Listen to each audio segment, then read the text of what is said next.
Hi guys, so welcome. So I've got Rishabh with me here again. So we are previewing the third test, a very crucial. I think it's one of the moving test kind of a thing. Whichever team wins this test match, I think will go a long way in winning the series.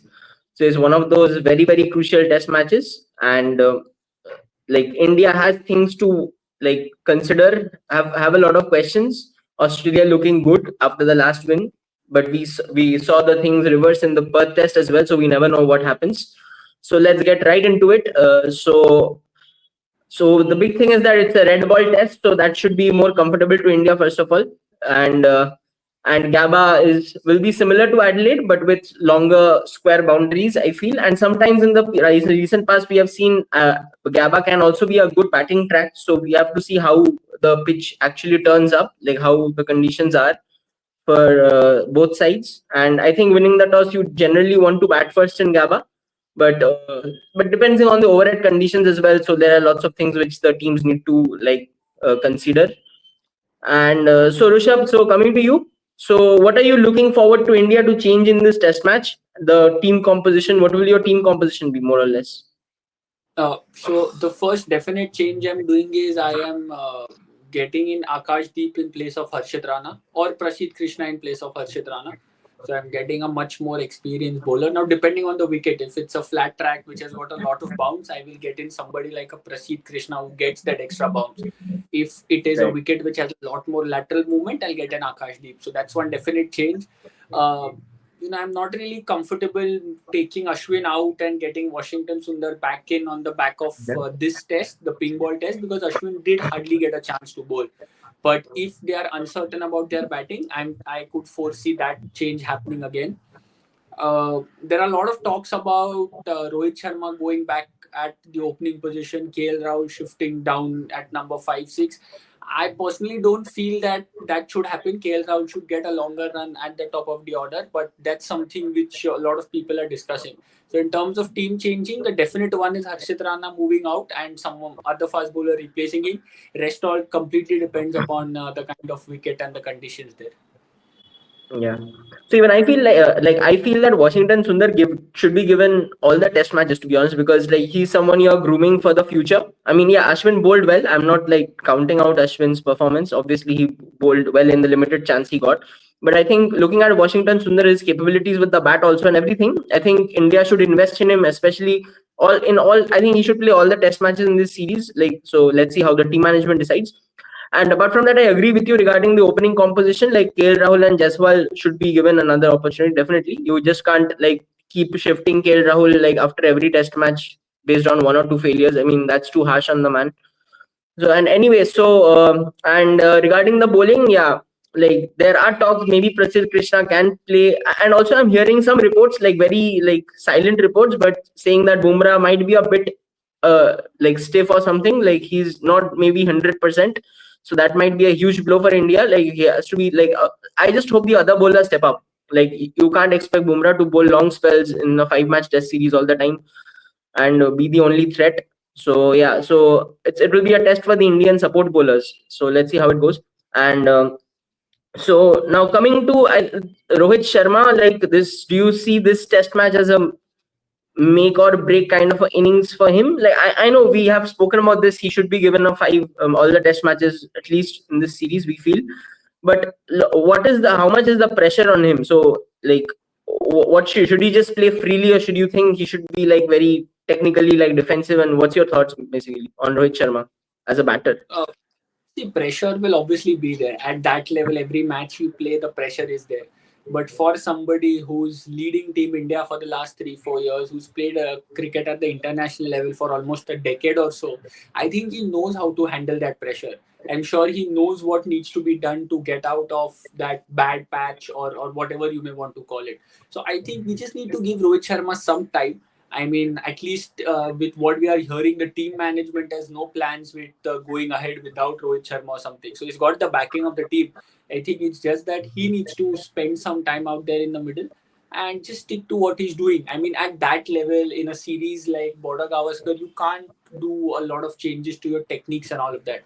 All of that has to be done in the off season or when you have a long gap. When you go in a series like this and a big ticket series like this, it's all about what basics or how much strong your basics are, and how you replicate that out there in the middle. So I think Rohit Sharma should just continue to do that. The pink ball, yes, we know traditionally Rohit Sharma is not someone who moves his feet a lot. So an odd ball beating the outside edge, getting his wicket and all, it's still fine. But having said that, we all know how dangerous Rohit Sharma is also. So a one good knock, a one good quick fire 30-40 could, just set him up for the entire series. And that's what I feel is quite a long due. So I think this is the time, going back to red ball cricket, not something where the ball will move laterally or something. He should just stick to doing what he knows the best. If the ball is in his arc, he go for a shot. Just do that, and then see how it goes. But we are all hoping that Rohit Sharma gets a big one soon. It's long due. Yeah, very true. So, and also I think this the first innings of this test match from both sides actually is, I think, the deal breaker basically in this series. I feel, because like if India can get through the first few overs, I think one or two down in the first 30-40 overs, I think then we are setting up for 300. I think 300 is a basic minimum, I feel, like when you're batting first in Australian conditions, like unless it is very extreme, but it's not been like that in this series.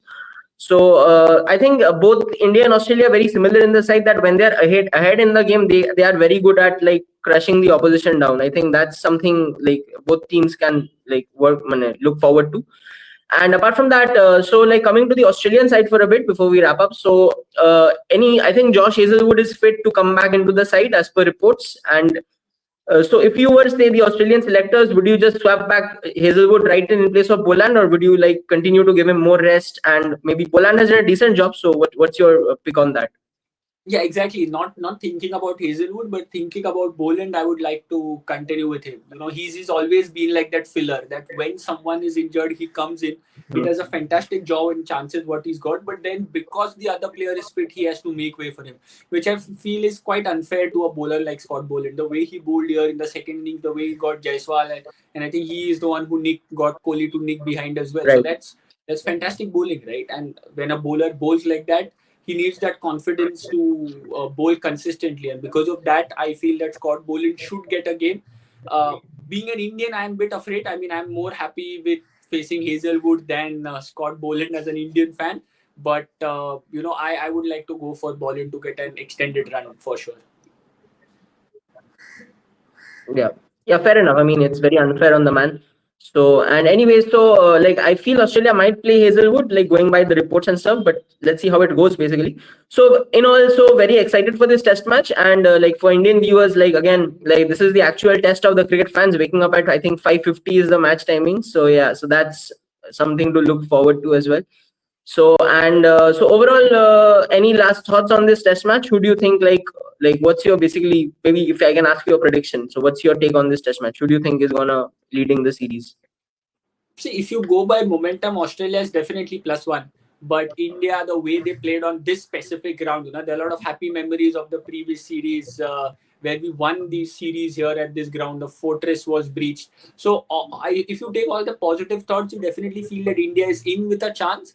But just because of the momentum which Australia is, they will definitely have a upper hand. But like you said, if India bat first, or the team which gets ahead in the game will definitely crush the opposition. So at this point, even if my heart wants to say India, I will just sort of hold it back and say that we should at least have a tough match which goes into like day 4 or day 5, Mhm. and then see where the result goes, because these 2.5 day tests are quite not good for the game and not for us as well. So firstly, I would ask for a competitive game, and then the team which plays better should win.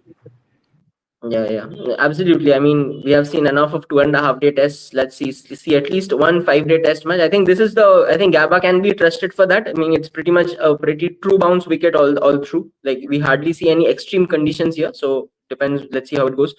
So, and I think also it's a very crucial match for Steve Smith as well. He has been short of runs like in the through a past few matches. Labuschagne did get a few runs, so he's pretty much in a decent spot right now. So, and I'm very interested to see what India comes up with for Travis Head. I mean, they have been like found wanting on multiple occasions with him. So that will be a test of captaincy and the team management as well. And so overall, like, thanks for watching this. In the comments, do let us know your like thoughts on this, predictions of this match. Do you think who can lead the series? Like, given the combinations of both sides, the strengths and weaknesses, everything. And you can also like follow us on this For the Love of the Game podcast on Twitter, and we are on Insta as well. So in the description you can find those. So yeah, thanks for watching. Bye.